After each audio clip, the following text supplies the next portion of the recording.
Olá, pessoal! Vamos para o quinto vídeo acerca da organização político-administrativa do Estado, o nosso conteúdo novo.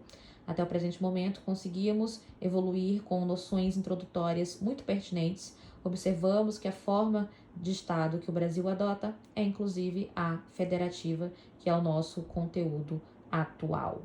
Bom, nesse presente momento, apresento aos senhores os integrantes da nossa federação. Ela é composta pela União, pelos Estados-membros, pelo Distrito Federal e pelos municípios. Esses, então, são os nossos entes federativos que dão vida, que compõem o nosso federalismo de terceiro grau. Em contraponto ao federalismo de terceiro grau, nós temos o federalismo de segundo grau, que é adotado tradicionalmente pelos países que compõem os estados que adotam a forma federativa. O federalismo de segundo grau também é conhecido como bidimensional. Ele foi criado pelo modelo dos Estados Unidos da América, onde se é adotada somente uma ordem central e uma ordem regional. O Brasil, diferente disso, elevou ao status de ente federativo o ente municipal, os municípios. Portanto, o Brasil se constituiu da seguinte forma: ele é composto por uma ordem central, representada pela União, no primeiro grau. Em segundo grau, na ordem regional, nós temos os estados-membros. E em terceiro grau, na ordem local, nós temos o município. Então, diferente dos países tradicionais que adotam a federação, que possuem somente ordem central e ordem regional, o Brasil possui ordem central, regional e local, compondo assim o federalismo de terceiro grau, salvo opinião em contrário. Bom, então vamos analisar com mais profundidade, com a profundidade adequada, cada ente federativo desse, começando pela União. A União é o nosso ente central, como todos vocês devem saber, e é um ente autônomo em relação aos outros entes federativos.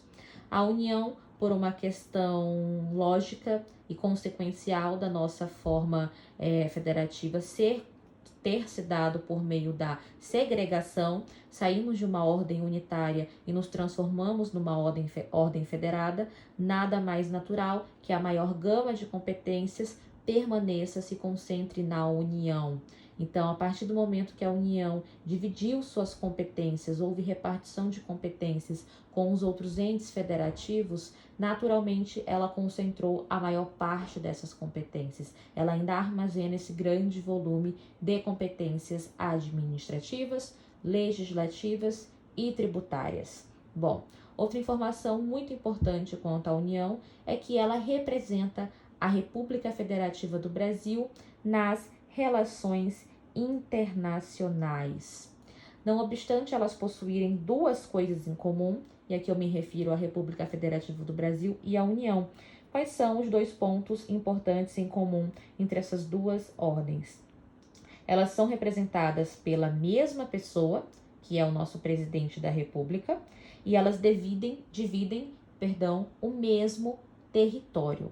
Então, não se é correto confundir República Federativa do Brasil com o ente federativo da União. Conforme eu coloquei aqui no desenho, imaginem que esse traço muito mal feito, porque vocês sabem que eu não sei desenhar bem, esse tracinho é a nossa República Federativa do Brasil.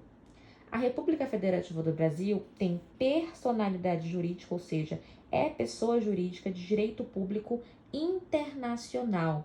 E não se confunde com a União, que é um dos entes federativos, aqui eu coloquei a União, DF, Estados-membros e município. A União é somente um dos entes federativos que compõem a República Federativa do Brasil e tem personalidade jurídica de direito público interno, portanto, não se pode confundir a República Federativa do Brasil com a União, apesar delas terem esses dois elementos em comum, que são representadas pela mesma pessoa e dividem o mesmo território. Quem representa a União como chefe de governo é o presidente da República, e a República Federativa do Brasil, como chefe de Estado, também é o presidente da República, porque adotamos como forma de governo o presidencialismo.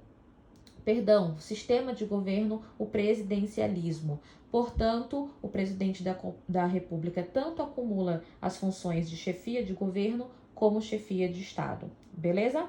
Então, o presidente da República representa a nossa União internamente e externamente no âmbito internacional, representa a República Federativa do Brasil, porque é a União que representa a RFB nas relações internacionais. Então, nós precisaríamos de alguém para representar a RFB externamente e a Constituição elencou que seria a União. É a União que nos representa no âmbito internacional. Então, a União, ela tanto vai atuar como pessoa jurídica de direito público interno, também como pessoa jurídica de direito público internacional, enquanto estiver representando a República Federativa do Brasil. Perfeito? Então, essas são as informações iniciais acerca dos entes federativos. Espero que vocês continuem acompanhando, enviem as suas dúvidas e vamos prosseguir com os próximos vídeos.